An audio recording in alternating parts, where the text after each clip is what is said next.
Hi, good evening, students. Welcome to An Academy, YouTube. I hope you all are doing safe, sound.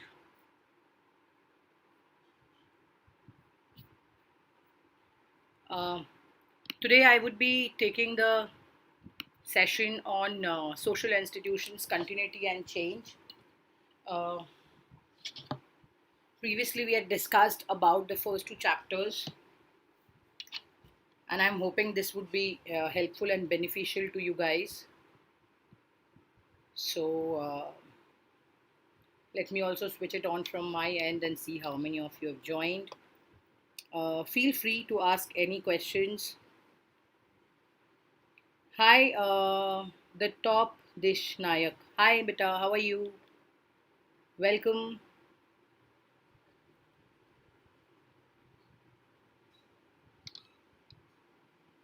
I hope you're doing great and in good health.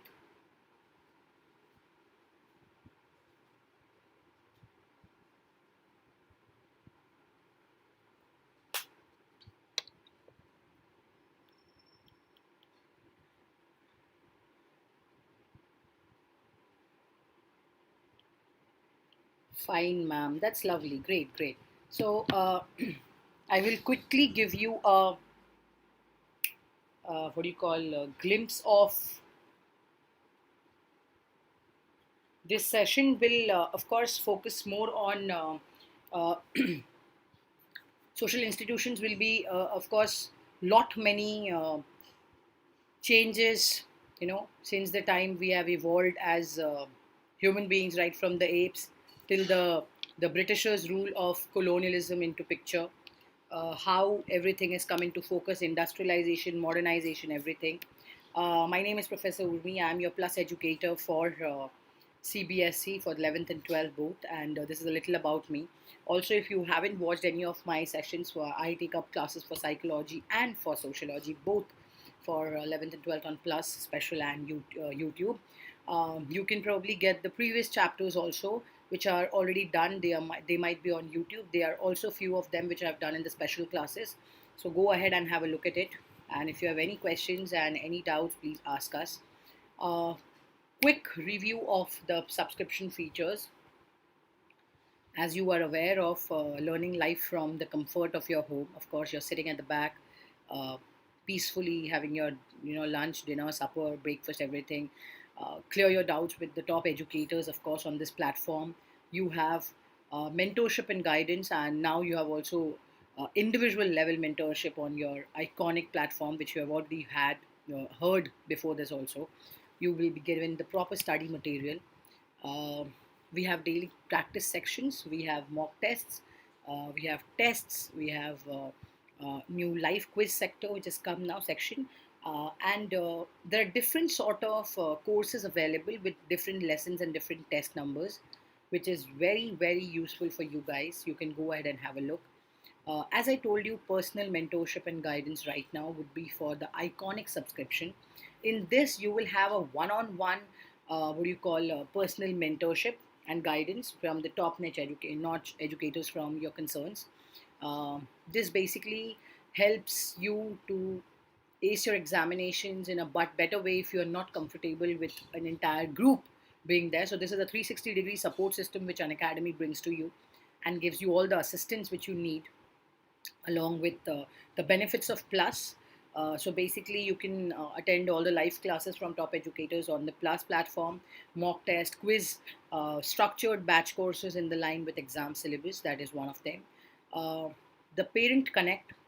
Of course, your parents would be able to know who a personal mentor is, and know your details about the, uh, you know, how better you have come in the process, how you're improving, etc.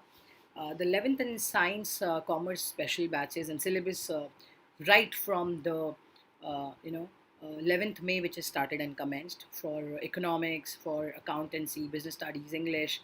I think we also have CBSE syllabus batch for science and commerce in Hindi as well, along with live interaction, which you can see on the screen. There are NCERT batches along with live interaction with test series and the complete course, which is already this is the second one which is beginning this 28th of June. Then there is one more which is started from the 4th of July. You can have a look at the timetables. There is one which is there for Let's Crack final exams for science uh, in English and Hindi both. There is one for commerce in English and Hindi both. Um Absolutely for humanities, I'm the one who's taking, as you can see here, I'm the one who's taking sociology and psychology.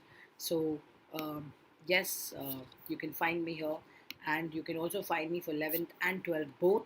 So, I'm taking on the Plus platform. So, I welcome you on board, and the timetables are already mentioned. We have Monday to Friday classes. Um, just get on the board. You can see there's a section for class 11th on test series. There would be revision batches. There would be mock test which will help you ace your examinations even for class 12th.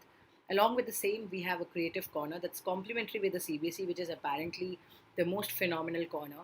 And I think all of this, you will ask that, ma'am, how can we get it? So it's simple as it looks. You just get a plus subscription for any CBSE goal from 6th, 7th, 8th, 9th, 10th, 11th, 12th. And you have them all with recorded courses and creative experts. Uh, there is a difference in Plus and Iconic. Iconic, of course, is a new feature which is launched by us and gives you more focus and more potential to plan your studies and have a personal mentor and have a live doubt clearing session with your personal mentor one on one.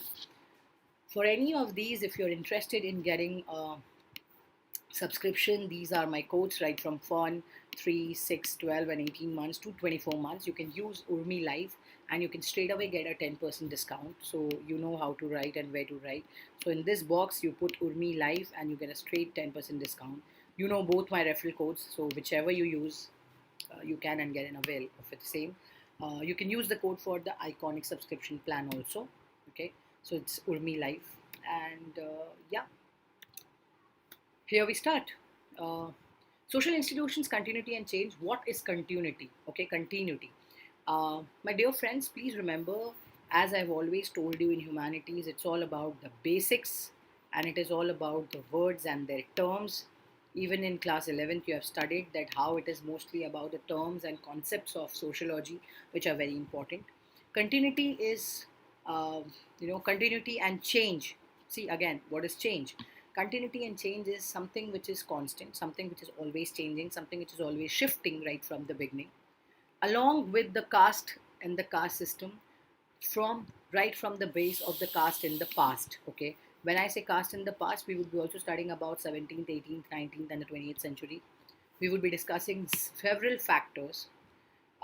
These are the people who are the most important people in this chapter. That's Ayan Kali, that's Jyotirao Govindrao Phule, along with the dates. Why I mentioned the dates and the pictures like this for you guys is because I know sometimes it gets very confusing if you do not have the dates. For that, I have given you a way out. You can probably do a YouTube sheet, Excel sheet, not YouTube, sorry.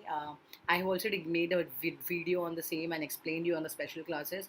So just go on my live Unacademy platform profile and you can, you know, watch the special classes for free. In that, I've explained that how you can make a chart. You can divide the sections into 17th, 18th, 19th, and 20th century, and you can just, you know the dates pretty well. So I think that's going to be very easy and simple for you guys. So if you have any questions on that, please feel free to ask me, and I'm here. Okay. Uh, how the changes happened. Okay. Along with Jyotibai Phule, we also have Savitri Bhai Phule. Now, of course, if you say that, ma'am, are they husband wife? Yes, they were husband wife, and both of them played a major role in bringing a social reform and a change and work for the betterment of our society. This chapter focuses on all the betterments and how people play an important role, what role, and what are the criticisms which they faced, how the society has changed, and all the changes and the concepts of caste in the past, caste system, etc. There are different classifications of the tribal societies. Of course, they have different traits. When I say tribal societies, it is not just limited to a group of people, but it also have different traits. Okay, different states is um, very, very, very, what do you call, uh, vast in their contributions in the society as a tribal and as a tribe. Okay, we are going to discuss the same as well. Tribe in this chapter, of course, I'm just giving you a review and then we will start with the mainstream chapter, because it is very easy for you to then realize that okay, this and this is there, this and this is there, and we have to complete the entire mainstream chapter. Tribe and their career of concept, how they came into picture, how they had importance, the mainstream attitude, okay, towards the tribe, what people had, how they reacted towards them, how did we they deal with them, etc. All of it.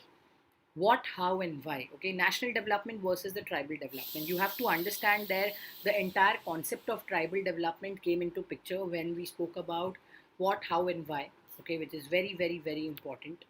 The tribal identity which they have today, including the family, kinship, marriage, and diverse forms of family. Diverse forms as in, uh, you know, be it be a nuclear family, be it be a joint family, be it be an independent family which doesn't want to be a part of anything. All these diverse forms we would be studying in this. So let's just begin. I've given you a trailer of what this chapter has. Now let's just begin with the movie.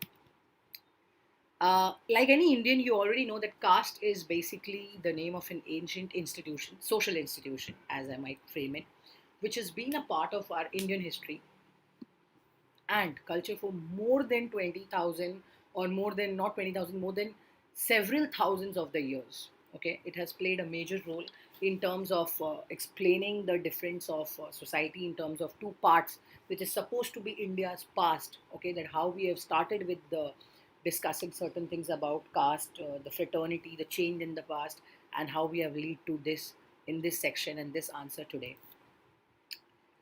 Definitely the caste and the caste system in the past has a lot to do in what we are in the present situation, because as you have seen the unprecedented times which we have seen today, even today the unprivileged and the deprived classes are facing a lot of issues and in different form and different ways. I think it's very difficult for them to come out of that shell that the stamp of caste system which they have got, which is certainly something which is not very okay with. People are, sometimes people are not. Change also, of course, it's something which is continuously associated with caste and the Hindu society or the Indian society, if I may say. It is an institution which is uniquely associated with the subcontinent continent of the Indian subcontinent. The arrangements producing similar effects which are existed in the parts of the world. Of course, it is not found anywhere else, but if I say that change and caste has to do together, of course, it is an interwoven and interchanged, interconnected concept. And caste basically is known, and the word is borrowed from the word casta, which is a Portugal word, okay, which basically means pure breed. Now, please remember that these questions can come for 1 mark or for 2 marks, and I would be discussing the sample papers very soon on the YouTube and the special class, also in the plus class. Uh, these questions can come. Also, they can clearly ask you that what are the two distinct terms in the caste, and you have to say it is Varna and Jati. And they can just probably ask you to define what is Varna and Jati, and you will need to do that because it can come for 2 marks also. Sample paper would be discussed. Any box in your chapters, make sure that you read the box because they are giving questions even from the box. They can just say, give us a few communities from the Indian subcontinent, and then you have to say Muslims, Christians, Sikhs, Hindus, etc. All right. Jati is a generic term which is referring to the species or the kinds of anything, ranging from different inanimate objects, plants, animals, human beings. We always say in Hindi also that ये कौन से जाति के हैं, अच्छा अच्छा इनकी कौन सी जात है, ओके ओके ये झाड़ है, अरे इनकी तो ये जाति है, अरे ये परिवार है. We usually say these things in Hindi also. Okay, in Indian language we use the word jati a lot many times, and it is nothing but the English word of caste. Okay, they are basically, the English speakers are basically started, the using of the English word caste mainly. The precise relationship between Varna and Jati, which has been subject of speculation and debate. Why? Because it's a lot of it's a controversial topic, because I think it's a very hotly debated topic. Even today, we all are among the scholars or among the human beings or the normal speculations which we have interpretation in terms of assumption of all of it. The most common interpretation as we see is to treat Varna as a broad all India aggregative classification. Okay, aggregative groups, social groups, in group, out group. We all have studied this in the social change and order and the other chapters of class 12 book. Whereas Jati is a regional and a social club classification which is involving more complex system consisting of hundreds and thousands of caste, okay, or the subcaste. Now you cannot say that I'm a Bengali, I'm only a Bengali. Either I will have a caste system of Bengali Brahmin or Bengali caste, or maybe the other deprived classes, I can be a part of that, or maybe a Bengali Muslim, I can be anything. So that basically is your caste system, and your classification of your caste. And it is, of course, it can be having many different ways and different subcastes and cultures which can be a part and parcel of it. This basically means that while the four Varna classification is common to the all of India, Jati hierarchy has more local classification from region to region, which we are going to discuss in this. And opinions also differ on the exact age of the caste system. Okay, uh, it is of course generally agreed that though the four Varna classification is roughly around 3,000 year old, not just 1,000, 3,000 year old. However, caste system basically stood for different things in different periods. So of course that is very misleading to think that the same system continuing for 3,000 years or more than that, because of course it is misleading because you're not sure about certain things and you cannot take a call like this. So you need to be very fact focused, and you must know what it is and how it is with the proper survey data and proof which we have in terms of society, sociology, and history. In its earlier phase, see, when I say the numbers, or when the history say when I say the history, it's because you have to understand whether in the late Vedic period, roughly between 900 to 500 BC, whether the caste system was really a Varna system, and was it really consistent only of the four major divisions? Was it nothing more beyond or lesser than that? See, these divisions were not just elaborate or very rigid, okay, or they were not determined by birth. It was not determined by birth. It happened later on. Like we say that our language or mother tongue comes from the birth. The moment we are born and brought up in the family, they are ascribed status. We cannot change it. Similarly, these divisions were not elaborate to very rigid, or they were not determined by birth. It happened post your birth.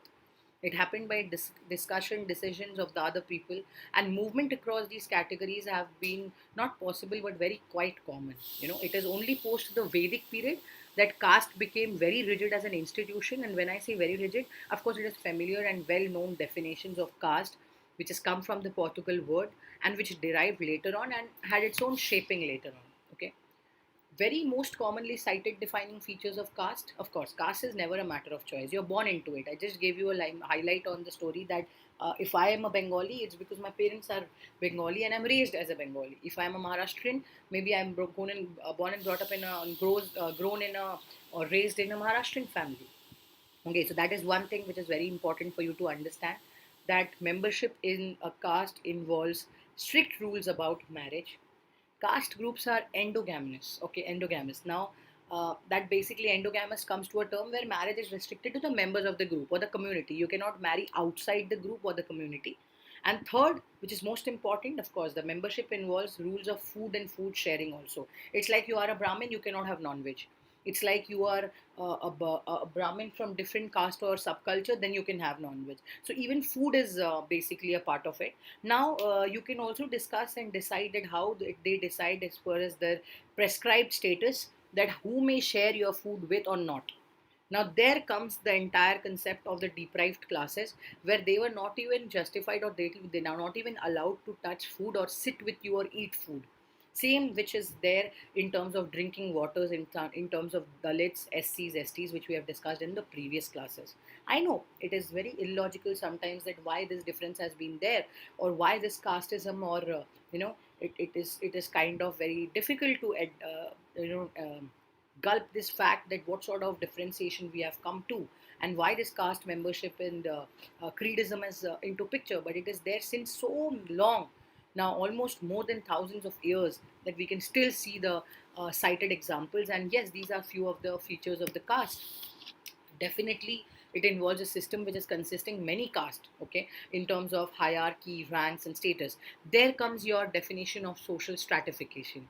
I have always told my students, whenever the hierarchical process comes into picture, remember the poor or the rich, or you can remember the Brahmins or the deprived classes. And this figure represents the social stratification method in terms of your rank and status and in terms of hierarchy. All right. In theory, every person has a caste. Every caste has a specific place in the theory of the caste. Okay. Hierarchy will be having particularly middle ranks, which can vary from region to region. But there is always an hierarchy. There is always a rich and there is always a poor. There is always a Brahmin and there is always a SC, ST, OBC, or a deprived class.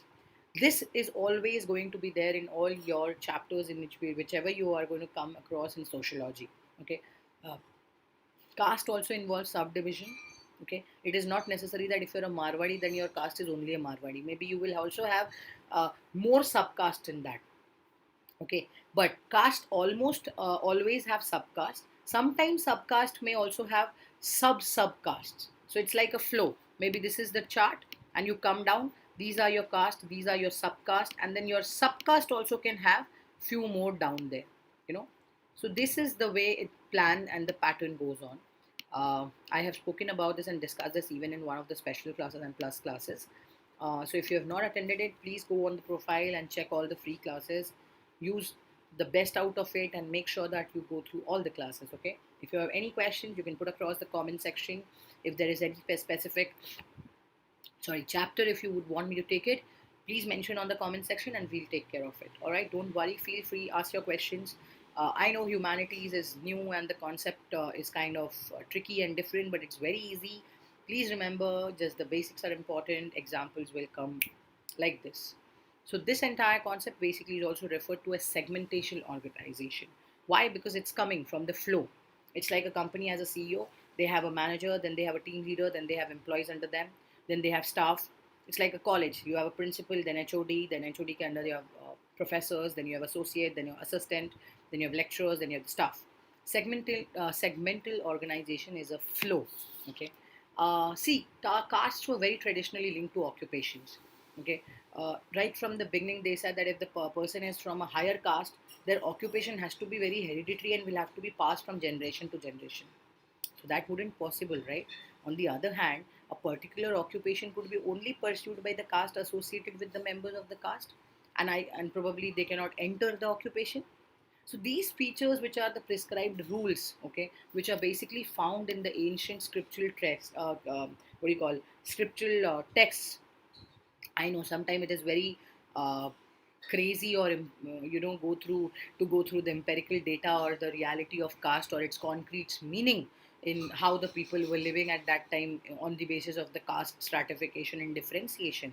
But as you can see, that most of the prescriptions which involved the prohibitions or restrictions of various sorts, most important is the caste became very rigidly determined by birth, that it is something which is going to be ours right from the birth.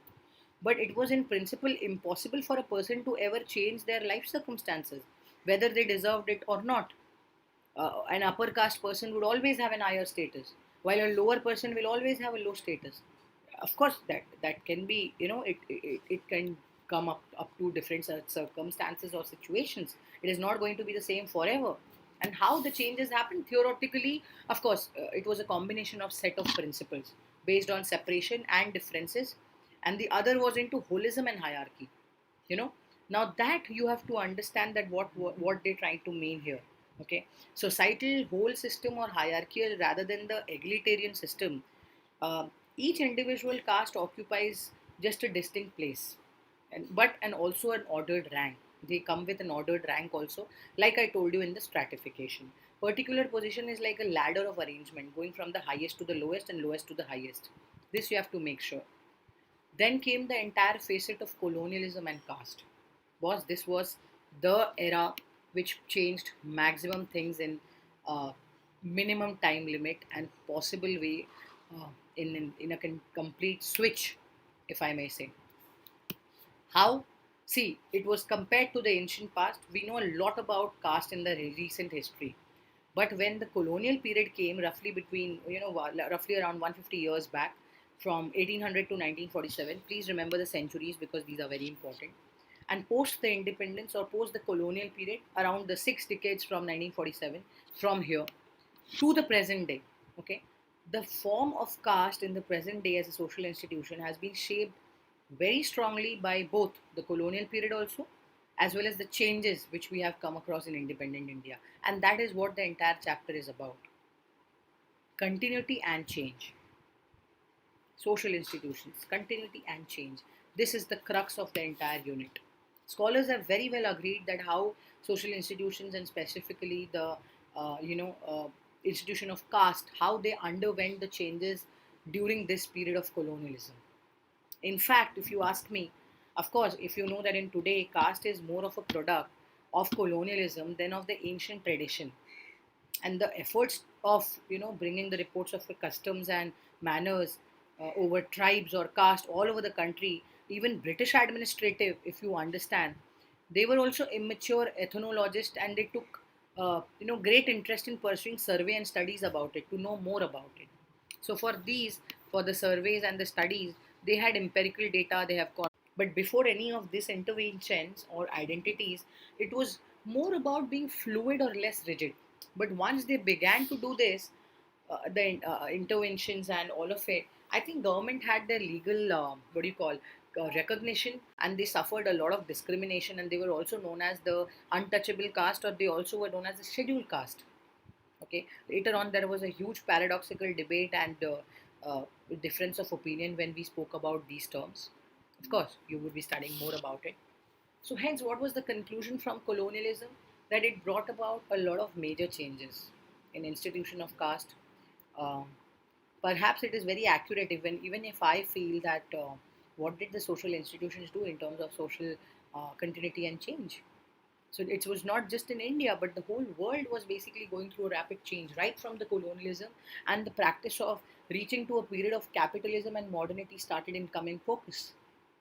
I think that is how um, the most important segmented change came into picture, which had its own ups and downs in different formats and different ways in terms of modernity, in terms of the entire crux of it whole.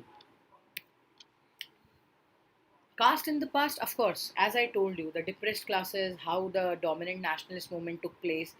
You remember the two names I told you, Ayan Kali, Jyoti Rao Phule, of course. What social reforms did they bring? What was the changes did they bring? Along with Baba Sahib Ambedkar, okay.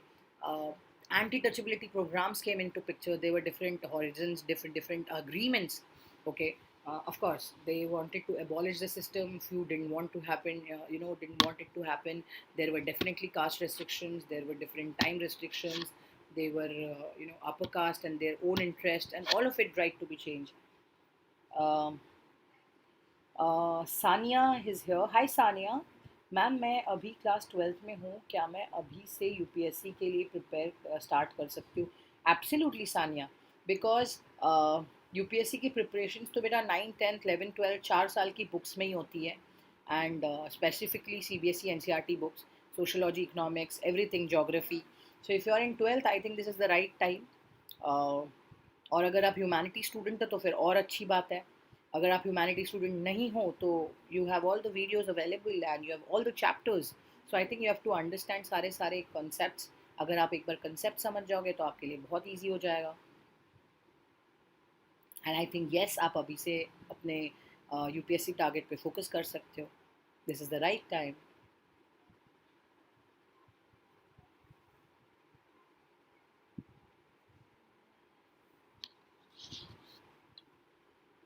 Yes.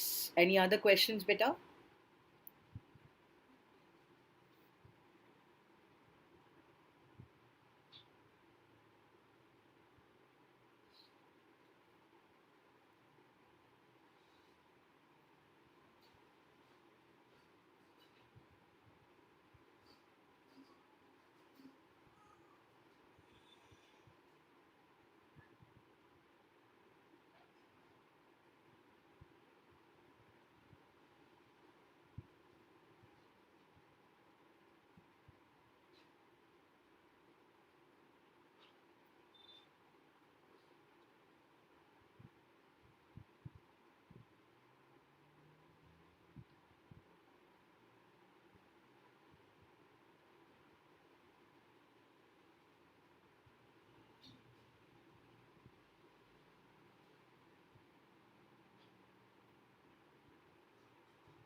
Sanya says, thank you, ma'am. Most welcome, Sanya. I was just waiting for your response. All right, great.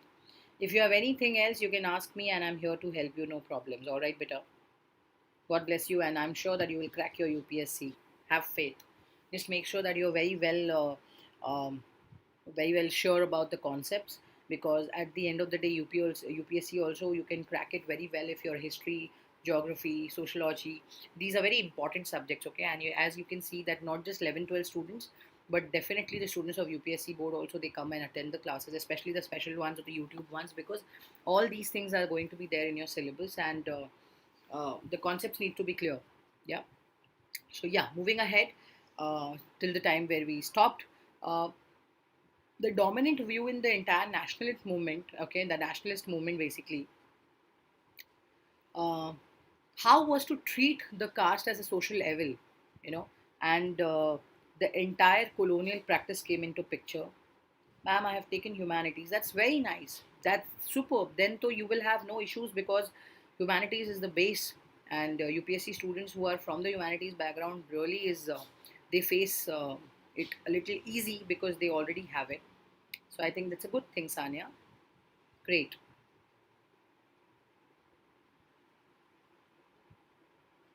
Okay. All right. Post independence, of course, the Indian state came with different kind of economic basis. Of course, different kind of inequalities were there. Uh, well educated upper caste, on the other hand, uh, or the ill educated or often illiterates, okay, they also were, competing to be and get the status of equal terms. You know, they were trying to, in other words, for decades immediately after the independence, the state never ever made a sufficient effort to deal with the facts that the upper caste or the lower caste were, far equal in terms of economic or educational terms. Okay, they had their own issues and they were facing the same thing. They were trying to come out of it, and it was definitely very difficult for them. Uh, yeah, it was definitely very difficult for them to come out of it because it was most about the inherited and reflected contradictions. Okay, on the one hand, state was committed for the abolition of state and explicitly wrote into about the constitution. On the other hand, it was both unable and unwilling to push through the radical reforms, which would have been undermined the economic basis of caste inequality. That was one of the major things. Not just this, not just limited to this. The development activity of the state and the growth also on the private industry was affected by caste and indirectly through speeding up the intensification of economic change. Okay. See, modern industry created all kinds of new jobs for which there were no caste rules. But of course, when we spoke about that on a different level, the educated Indians attracted to the liberal ideas of individualism and meritocracy also. Why and how did it happen? Of course, as you can see, it all began to abandon more over the extreme caste predictions and practices. It was remarkable to see how it proved to be right. Recruitment for industrial jobs came into picture, from the textile mills of Mumbai, then Bombay, okay, then the jute mills of Kolkata, then Calcutta, okay, or elsewhere. It continued to be a part and parcel of caste and kinship based lines. The middlemen who recruited labor for factories tended to recruit them for their own caste or region. Why? Because these departments of, for example, shop floors, which often dominated by the specific caste system. Prejudice was into a picture. Okay. Sania, ma'am, do you teach political science? No, beta, I teach psychology for class 11, 12th and sociology for class 11th and 12th.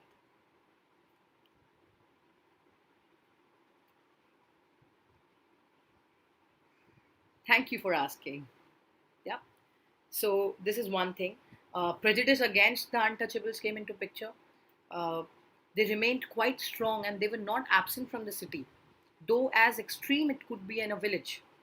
So these two things were very difficult and different from everything that was prejudice and the discrimination, which we are going to study in this. Okay. Um, Sagar says, "Kaise ho?" Hi Sagar, I'm good, beta. How are you? Thanks for asking. Thank you for joining. आप कैसे हो बेटा? मैं ठीक हूँ. Thank you so much.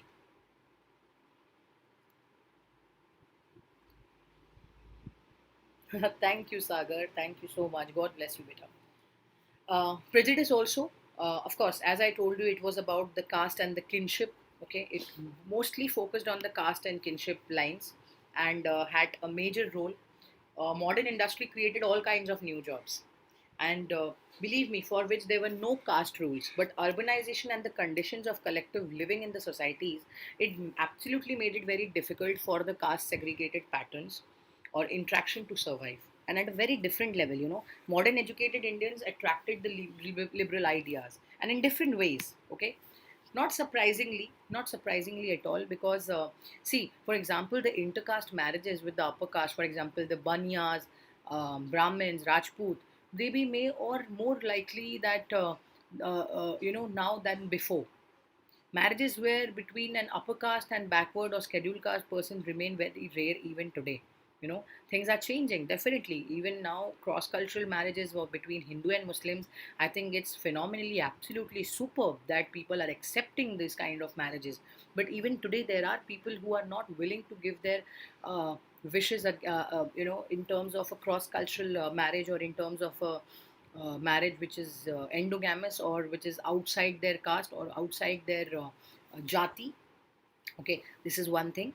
That Brahmin will only get married to a Brahmin. They will not get married to a Rajput or a Banya, or Banya will not get married to an SC or ST. And these things are still happening. It may have occurred in terms of food and sharing food also. I told you, right? They are not allowed to share the same tap water to drink water. Okay, from the very beginning in the independent India, please believe me, democratic and politics have deeply conditioned by the caste system. Since the 1980s, we have seen a lot of changes and emergence explicitly with caste based political parties, that they will hire from uh, ma'am Hindi में भी थोड़ा थोड़ा बोलने का try करें. Yes बेटा, of course. मैं ये कहना चाह रही हूँ कि जब से ये कास्ट सिस्टम आया है 1980s से लेके अब तक के, पॉलिटिकल पार्टीज़ में भी बहुत सारी चेंजेस आई है, डिविएशंस आई है, और भाई सब कुछ इस कास्ट के रिलेटेड ऊपर नीचे इर्द गिर्द घूम रहा है कि ब्राह्मण सिर्फ ब्राह्मण से शादी करेगा, ब्राह्मण की शादी बनिया या राजपूत से नहीं होगी, राजपूत की शादी सिर्फ राजपूत से होगी, और दलित्स या फिर ट्राइबल कास्ट वालों से नहीं होगी. और ये सारी चीज़ें बहुत इम्पॉर्टेंट एंड कॉम्प्लिकेटेड हो चुकी है, बिकॉज कितने सालों से ये चीज़, ये प्रथा और ये कास्ट सिस्टम और इंटरवोवन लिंक जो चल ही आ रही है. सो ऑफ कोर्स बहुत सारे different sociologist and different socio anthropologist ने बहुत सारे अलग अलग कॉन्सेप्ट दिए, जिसमें संस्कृताइजेशन एक और कॉन्सेप्ट था. And let me tell you, Sanskritization is a very important topic. This will definitely come in your exam. I will, as like I told you, we will be doing the sample paper, और उसमें मैं आपको बताऊंगी important questions भी. Sanskritization का topic was coined by M.N. Srinivas, okay, but it was very extensively discussed and criticized by the other scholars and the sociologists. Many different people said that no, this is not the right thing. So, Sanskritization was first beforehand termed as Brahmanization, because his concept was people wanted to adopt other people and look at their status and wanted to be like them, mostly the Brahmins. Later on, they realized that they were not trying to copy the Brahmins, but people from all the castes, or the religious, ceremonies, practices. They want to follow everything. Then Sanskritization came into picture. Sanskritization basically refers to a process whereby the members of, usually middle or lower class caste attempt to raise their own social status by adopting ritual practices or caste of higher status. Okay, imagine that they are at this place, they want to copy this status, and probably it can go vice versa, as per as your convenience.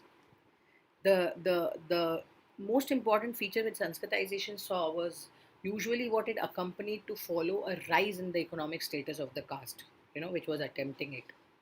And it might occur very independently, but believe me, the research has led to many modification and revisions suggested by this concept, especially on a singular form or basis. Okay, these included the argument that Sanskritization may be a defiant claiming for previously prohibited ritual, social privileges such as wearing of sacred thread, janau, which the Brahmins wear. Okay, this here, sacred thread is basically Brahmins wear a thread, right? उसे janau बोला जाता है. This was also inviting severe punishments. rather than flattering limitation of the upper caste by the lower caste or the castes.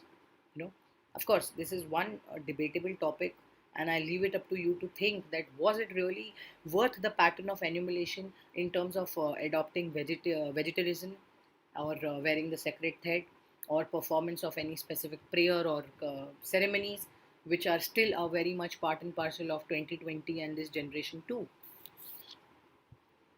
Coming to dominant caste, of course, you all know that this was referred to those castes which had a larger population and were granted land rights by the partial land reforms effected by after independence.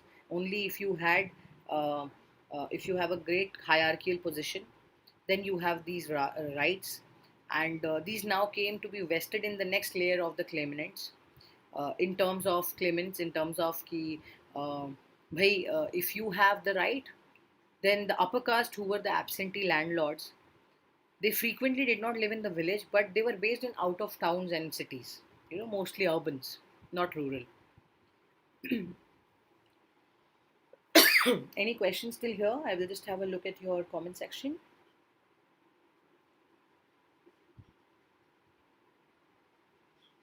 So are you understanding beta? Is it clear? कोई questions या doubts है तो ज़रूर पूछना. If I hope everything is going on clear, and I hope the notes help you on the screen, because these are all from the NCERT textbook itself, and the source and credit goes to NCERT. I would suggest you, if you have only these notes and if you read only these, I think you're sorted, because these are very easy. So you don't have to refer to something else to just get scored more marks. I think only the book is the simplest way to score more if your examples are beautiful in themselves. Thank you, Sagar. God bless you, beta. Thank you so much. If my teaching is helping you learn and if you're finding it easy, then I'm so happy. Thank you. Uh, as I told you about the caste system, then also came into the scheduled caste and tribes along with the backward classes. Please remember that these continue to suffer from discrimination for a long time, even today. Okay, even today. There are different groups, and there are caste defined lower class groups with central aspects to institutions, which are also the caste in the present. Can you see this? When we started with the first slide, I told you that the caste in the past. Now we have reached to the central aspects of the institution of the caste in the present, which is now, okay, which is there now. Now, coming to how the classifications of tribal societies happened with different traits, there were many of them, okay.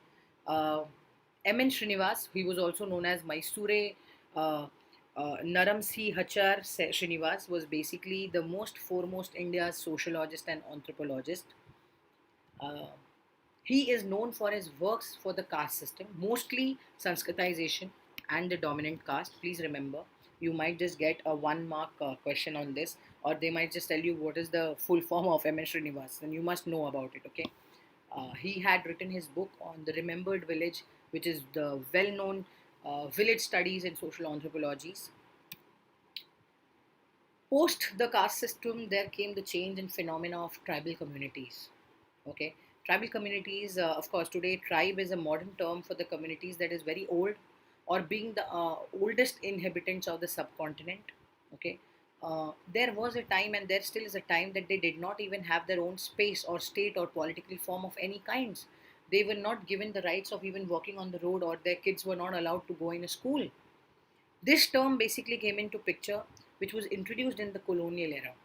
Okay, the use of a single term was a very disparate set of communities, which was more than a matter of administrative convenience in terms of talking, being with them, getting the civil rights, etc. There are different classification. Okay, there is permanent traits also. Classification simply focuses more on the positive characteristics of the tribes. Okay, that how into came into picture. It can be either permanent or an acquired trait. Please remember, these are two into pictures. One is permanent, okay. The other one, very very well, is also known as the acquired traits. Permanent traits include the region, language, characteristics physically, or the ecological habitat. The place where you are. In this case, as you know, the tribal population was very widely dispersed. but there are also concentrations in certain regions. Okay, about 85% of the tribal population, they live in the middle India. They very well live in the middle India.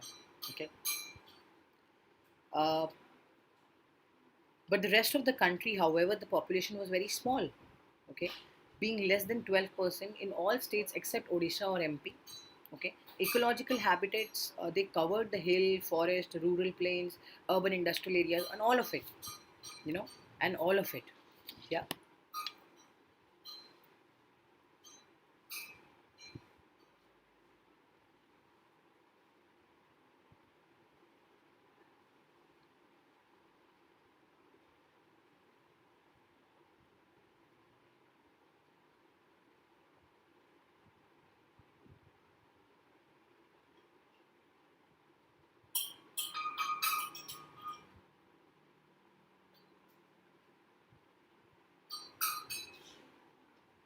Okay.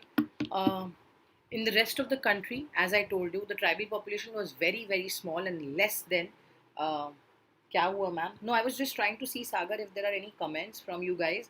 मैं देख रही थी कि मेरा YouTube सही चल रहा है कि नहीं और कोई questions तो नहीं है. तो अभी आपने मैसेज किया उसके पहले मैंने देखा क्योंकि कोई questions नहीं है तो मैं I can move ahead. Tribes were categorized into four categories also. Okay, two of them, of course, you all know very easy. It is Indo-Aryan and Dravidian. Okay, uh, which was shared by the population. Half, only 1% of the former and about 3% of the later. Okay, there were language groups, uh, Austric and Tibeto-Burman, which were already primarily spoken by the tribals. Okay, these were the languages which were spoken by the tribals. Okay, with the people who are the tribes who account for the all the first of the 80% of the second group. First group, second group. I've given you two groups. All right. Uh, the biggest tribes you have to know are basically the Gond, the Bhil, Santals, Orions, means Bodhas, and Mundas. And all of these basically you will find mostly in the 8.2 percentage and the population of our country in India. So you have to even know. So as per the census report of 2011, of course, would be the next census would be doing will be done very soon, uh, and I hope it is better because this time due to the pandemic, it's 2020. The census might also have its own set of big dhakkas and major shocks and what do you call. So of course, 8.6% population of India, or about 104 million tribal persons in the country. I think it's a big vast number. Acquired traits, of course, were the classification of two main criteria. First was the mode of livelihood, how they stayed, their uh, their economic shift, and the extent of the incorporation to the Hindu society. Now, this was a combination of two, and on the basis of their livelihood, tribes were also categorized into fishermen, food gatherers, hunters, cultivators, peasants, industrial workers, laborers, or you can say plantation experts. All these things they were done in terms of their livelihoods. See this. This is important. This can also come for 1 marks or fill in the blanks or 2 marks also. However, the very dominant classification both in academic sociology as well as in politics or the public affairs is the degree of assimilation into the Hindu society. And you have to keep a check on it. Assimilation either can be seen from the point of view of the tribes or has been the most often of the case from the point of view of the dominant Hindu mainstream. You have to decide how, and this is of course a point of discussion and very paradoxical because you have to see the accountability and how it is happening and why. Also, from the mainstream point of view, tribes may be very well viewed in terms of their social status. Also, according to them in the Hindu society, ranging from the high status to some to generally the low status to the most. You know, it is like a routine symbol like this from the top to the lower one. So this can be a differentiation, of course, between the positively inclined society towards Hinduism and to those who resist the oppose of it. You have to decide how. Of course, the tribe had their own career of concept. Like I told you that during the 1960s, it was very difficult for them that whether they should be seen as one of the continuum or the caste-based Hindu peasant society, or whether they were an altogether different kind of community. So this was a major point of concern and was damn important in understanding that the tribe and their career of a concept. So please, guys, let me tell you, it is very, very simple. If you try to connect the dots, then it becomes very simple. I know sociology looks more of theoretical and looks like that it's very tough, but it is easy. And believe me, the type of examples I'm giving you, I'm sure that it will be very easy for you, because we're discussing about the caste piece in society. Merely which is less stratified, fewer levels of hierarchy. Of course, more of a community based on individual notion of resource ownership. However, the opponents argued, that the tribes were wholly a different caste, but they had no notion of purity or pollution, which is a central state of the caste system. Okay, without teachers, life would have no class. All right, Sagar, I'm here always. I am here to help you. Don't worry. You can come on the social or the what do you call an academy platform. Follow me on my profile and attend all my classes whenever you have. Okay, you can attend my special classes. You can take my plus classes subscription, and I've already told you the referral also. You can use Urmi Live, URMI LIVE, and get a 10% discount whenever you want. I'm always there, beta. So, what, how, and why, before we wrap up quickly, national development versus the tribal development. That came into picture. Of course, this is very important again, and that is the reason I have kept a slide like this, which will focus and give you an option that why it is important. Please remember, the imperatives of development have governed attitudes towards the tribes, and they have shaped the policies of the state. This is one thing. This is a kind of development which has benefited the mainstream expense of the tribes. Okay, the process of dispossessing tribal to their lands. Okay, imagine that they moved it. The loss of forest on all the most of the tribal communities dependent has been a major blow. It has gone down on a very different scale. Uh, Coming of a private, what do you call, community based of collective ownership, which had a different disadvantage in a new system completely. you know the recent example in the series of dams which were built on the Narmada River, where the most of the cost and benefits seem to be flowing very disproportionately to the different communities and the regions. The Narmada Dam, right? You guys must be knowing about it.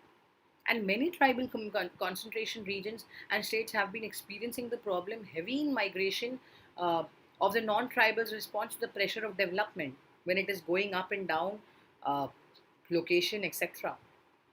For example, you can take the exploitation of the tribals in the entire process. A state like Tripura had tribal share of population which halved within a single decade, reducing them to a minority, with measures of being felt by Arunachal Pradesh. Not just this, even the industrial areas of Jharkhand was an example, which suffered a dilution of the tribal share. All these things started happening. The dramatic cases were probably most in the northeast also, and this entire process was basically known as the exploitation of the tribals. So, what is the tribal identity today? Of course, there was positive impact of the success also. There were different citizens of Manipur, Nagaland who still don't have the same rights as the other citizens of India because their states have been declared as the disturbed areas. Very well. They are being disturbed areas. They are known as that they're disturbed areas. And other part of the country, you have to remember Jharkhand and Chhattisgarh are yet to make full use of the newfound statehood. Political system is there, which is still not autonomous by the larger structures, and which is still tribals are very powerless.